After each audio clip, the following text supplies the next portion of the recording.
आपकी स्क्रीन पर जो तस्वीरें इस वक्त एक तरफ चल रही हैं, ये तस्वीरें राहुल गांधी की वो तस्वीरें हैं जो जर्मनी से आई हैं। राहुल गांधी BMW वर्ल्ड में पहुंचे थे और वहां पर वो कभी बाइक का तो कभी गाड़ियों का एक्सपीरियंस ले रहे थे। लेकिन इन सब के बीच जब राहुल गांधी वहां पर थे और उस प्रस्तावित मुलाकात के बीच भी जो मुलाकात राहुल गांधी की सोशल डेमोक्रेटिक पार्टी जर्मनी के महासचिव और बाकी पदाधिकारियों से होगी, इन सब के बीच भारत में क्या हो रहा था?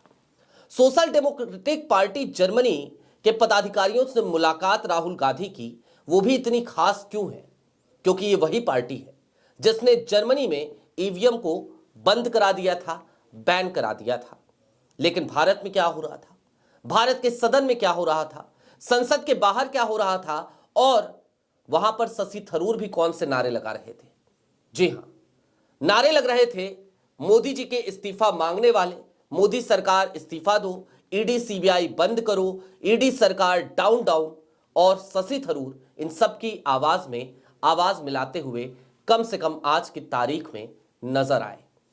सारी बातें जरा विस्तार से। नमस्कार, मैं स्वप्निल और आप मुद्दा देख रहे हैं। दोस्तों, आगे बढ़े उससे पहले वही छोटी सी अपील।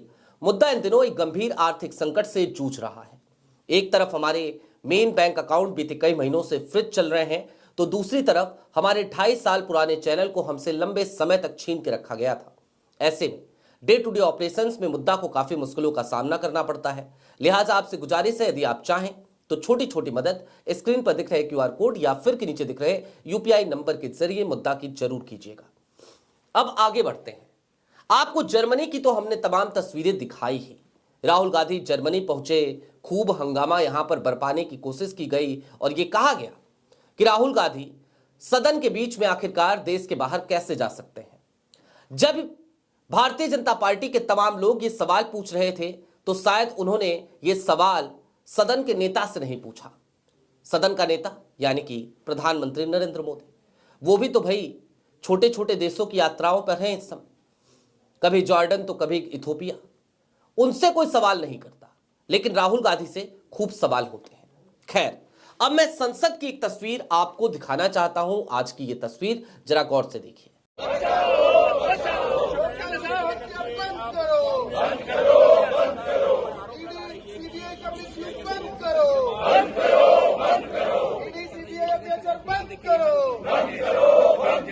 लोकतंत्र का हत्या बंद करो, बंद करो, बंद करो, झूठा इंसान लगाना बंद करो, बंद करो, बंद करो। ईडी सरकार down down, down down down, ED सरकार हाय हाय, हाय हाय हाय। कांग्रेस और विपक्षी दल के सांसद आज सदन के बाहर आकर खड़े हो गए। हाथों में सत्यमेव जयते, ये एक तख्ती, एक बैनर और उसके साथ ही जवाबे नारे। नारे क्या, कभी ईडी सीबीआई को घेरते हुए नारे, कभी मोदी सरकार को घेरते हुए नारे, और मोदी सरकार किस तरीके से मिसयूज कर रही है ईडी और सीबीआई को या इन जैसी तमाम एजेंसीज को, इनको लेकर कटाक्ष करते हुए नारे। आज सदन के बाहर ये सारे नारे गूंज रहे थे, सदन के भीतर भी यही नारे चल रहे थे। मोदी जी का इस्तीफा मांगा जा रहा था। राहुल गांधी जर्मनी में है, मोदी का इस्तीफा भारत में मांगा जा रहा है। अब दोस्तों, कुछ बातें और समझने की जरा जरूरत है। जरा सोचिए, सुब्रमण्यम स्वामी के एक प्राइवेट कंप्लेन को आखिरकार कितने दिनों तक जिंदा रखा गया? कैसे हर बार एक नई तारीख आ जाती, कैसे हर बार हम ये देखते कि जिस नेशनल हेराल्ड केस में कहीं कुछ भी होता हुआ नहीं दिख रहा है, जिस नेशनल हेराल्ड केस में क्राइम को एस्टेब्लिश करने में प्रवर्तन निदेशालय चूक रहा है, जिस नेशनल हेराल्ड केस में लगातार 40-48 घंटे राहुल गांधी से पूछताछ करने के बावजूद, सोनिया गांधी से 12 से 15 घंटे की पूछताछ करने के बावजूद, तमाम संपत्तियों को कुर्क कर लेने के बावजूद ईडी के हाथ कुछ नहीं लग रहा, उस नेशनल हेराल्ड केस को हर बार जिंदा रखा गया और ना जाने कितने ही दफे, कितनी ही बार नेशनल हेराल्ड का नाम ले लेकर गांधी परिवार को घेरने की कोशिश की गई। गांधी परिवार के दामन पर भ्रष्टाचार के आरोप लगाने की कोशिश की गई।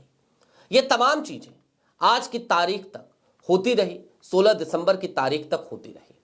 और 16 दिसंबर की तारीख को जब फैसला आया तो उससे पहले 3 अक्टूबर को एक नई स्क्रिप्ट फिर से लिख दी गई है, जिसको लेकर हमने कल बात करी थी। आज भी संक्षिप्त में उस पर जरूर बात करेंगे, क्योंकि यह मामला जुडिशरी से भी जुड़ा हुआ है।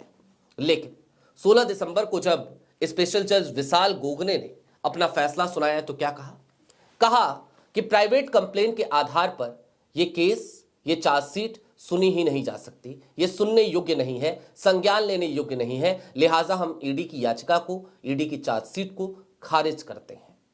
कुल मिलाकर गांधी परिवार के ऊपर नेशनल हेराल्ड का जो दाग अब तक लगा हुआ था, जिसको 1 दशक से ज्यादा हो गए, वो दाग एक झटके में धुल गया। लेकिन मैं आपको फिर याद दिला दूं, 15 जुलाई 2025 को यह तय हो गया था कि सुनवाई पूरी हो चुकी है। विशाल गोगने जो जज साहब हैं, स्पेशल जज हैं, उनको सिर्फ अपना फैसला सुनाना था।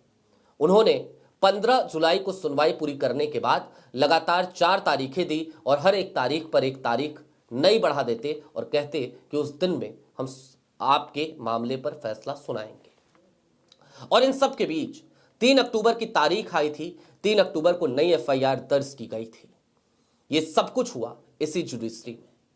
और 3 अक्टूबर की उस नई एफआईआर पर अब फिर से नए सिरे से इस मामले की जांच होगी। इस मामले में नई चार्जशीट ईडी दाखिल करेगी। जाहिर सी बात है, आप ये समझिए कि 10 साल तक अब तक जो कुछ भी नेशनल हेराल्ड केस में हुआ, आज मामला फिर से वहीं जाकर खड़ा हो गया है। फिर से उसी तरीके से राहुल गांधी और सोनिया गांधी को प्रताड़ित किया जाएगा। फिर से 1 दशक का इंतजार करना पड़ेगा नेशनल हेराल्ड के फैसले में, ऐसा भी आप कह सकते हैं। लेकिन इन सब के बीच आज मोदी जी के इस्तीफे की डिमांड विपक्ष क्यों कर रहा है? अमित शाह के इस्तीफे की डिमांड विपक्ष क्यों कर रहा है? दोस्तों, जरा सोचिए, प्रवर्तन निदेशालय हो या फिर कि केंद्रीय अन्वेषण ब्यूरो यानी कि सीबीआई, इनका काम क्या है? इनका काम है जांच करना, किसी भी मामले को उसके अंजाम तक पहुंचाना। उसमें अगर कोई दोषी है तो उसको न्याय संगत तरीके से उसकी दोष सिद्धि कराना और उसको सजा दिलवाना। लेकिन आज की तारीख में एक वेंडेटा पॉलिटिक्स के टूल के तौर पर अगर एजेंसीज इस्तेमाल होने लगी हैं और यदि मोदी सरकार उन्हें वेंडेटा टूल्स के तौर पर इस्तेमाल कर रही है तो फिर इस्तीफा किससे मांगा जाए? जाहिर सी बात है, इस्तीफा देश के प्रधानमंत्री और देश के गृह मंत्री से ही मांगा जाएगा। आज की तारीख में सदन के भीतर यही होता हुआ नजर आ रहा था। अब थोड़ा सा आगे बढ़िए। ये 2024 के लोकसभा चुनाव के बाद की तस्वीरें हैं। 2024 के लोकसभा चुनाव से पहले विपक्ष की आवाज तो इतनी कमजोर थी कि कभी सुनाई भी नहीं देती थी। मीडिया के गलियारे में तो आज भी नहीं सुनाई देती है। जब मैं मीडिया कहूं तो आप समझ लीजिएगा कि मैं उस मीडिया की बात कर रहा हूं जो मीडिया नोएडा की फिल्म सिटी से ऑपरेट होती है, जिसे आप लुटियंस मीडिया भी कहते हैं, जिसे लोग मेन स्ट्रीम मीडिया कहते हैं और आप ना जाने क्या क्या और नाम देते हैं। उस मीडिया के गलियारे में आज की तारीख में विपक्ष की आवाज तो वैसे भी नहीं सुनी जाती। लेकिन विपक्ष कम से कम आज इतना ताकतवर तो है कि वो सोशल मीडिया टूल्स का इस्तेमाल करते हुए अपनी आवाज को आज जनता के बीच लेकर जा रहा है। वो यदि मोदी जी के इस्तीफे की डिमांड कर रहा है और नारे लगा रहा है तो जनता तक वो नारे पहुंच पा रहे हैं। मैं खुद चश्मदीद हूं। अभी ज्यादा दिन पुरानी बात तो हुई नहीं, 14 दिसंबर 2025 की तारीख थी, रविवार का दिन था।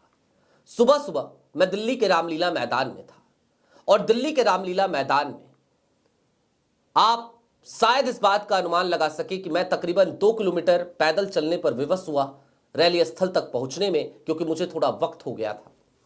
और आलम यह कि पूरी सड़कें जाम थी।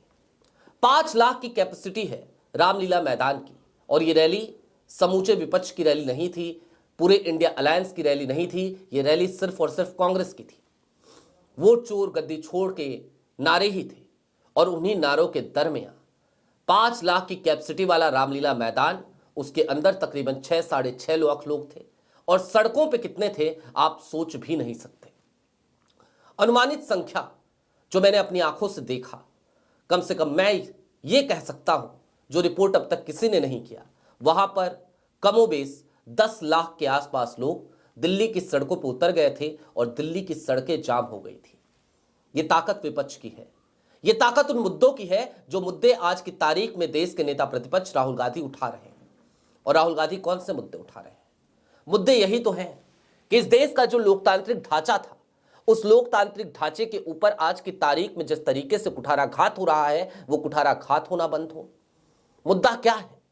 यही तो मुद्दे हैं कि इस देश में आप महात्मा गांधी को बार बार हर जगह से हटाना क्यों चाहते हो? मुद्दा क्या है? मुद्दा यही तो है कि इस देश की मुख्य समस्याओं पे बात करने से आखिरकार मोदी सरकार घबराती क्यों है, बचती क्यों है? और मुख्य समस्याएं क्या है? इस देश के आम लोगों की रोजमर्रा की जरूरतों के बीच होता हुआ उनका संघर्ष, सरकार की तरफ से लॉलीपॉप के तौर पर दिया जा रहा 5 किलो राशन, लेकिन रोजगार के लिए कुछ नहीं। ये तमाम मुद्दों पर अगर विपक्ष, अगर नेता प्रतिपक्ष, अगर विपक्ष के तमाम बड़े लीडरान बात करना चाहते हैं तो उनके ऊपर कुछ अलग तरीके से कटाक्ष करती हुई मोदी सरकार दिखाई देती है। झूठ बोलने में तो आज की तारीख में कोई सानी मोदी सरकार का या फिर कि भारतीय जनता पार्टी के आईटी सेल का या उनके इस इकोसिस्टम का कोई बचा नहीं है। कुल मिलाकर चलते चलते इस बात को समझिए कि आज जर्मनी में बैठकर जब राहुल गांधी ने प्रधानमंत्री नरेंद्र मोदी के इस्तीफे वाले नारे देश की सदन में लगवाए हैं और जब शशि थरूर भी उस भीड़ में आकर खड़े होने को मजबूर हो गए हैं, तो इस बात को समझिए कि ये विपक्ष की एक ऐसी ताकत है जिस ताकत से अब मोदी जी की कुर्सी डगमगाने लगी है, हिलने लगी है। और निश्चित तौर पर इस बात को समझिए, भाई नेता प्रतिपक्ष का अपना एक पद होता है। मोदी सरकार 36% वोट लेकर आती है तो नेता प्रतिपक्ष के पास 64% वोट है। बाकी बची हुई जनता का प्रतिनिधित्व नेता प्रतिपक्ष करते हैं, सरकार एक छोटी सी जनता का प्रतिनिधित्व करती है। यह भी एक सच्चाई है। बाकी की आवाजें नेता प्रतिपक्ष की आवाजें हैं, यानी कि वो बड़ा तबका जिसने मोदी सरकार को नहीं चुना था, जिसने मोदी जी को प्रधानमंत्री बनाने के लिए वोट नहीं दिया था, मोदी जी के सांसदों को चुनने के लिए वोट नहीं दिया था, आज उन सब के वोट राहुल गांधी की आवाज में हमें सुनाई देने चाहिए। यही लोकतांत्रिक व्यवस्था है, यही इस संविधान की खूबसूरती है।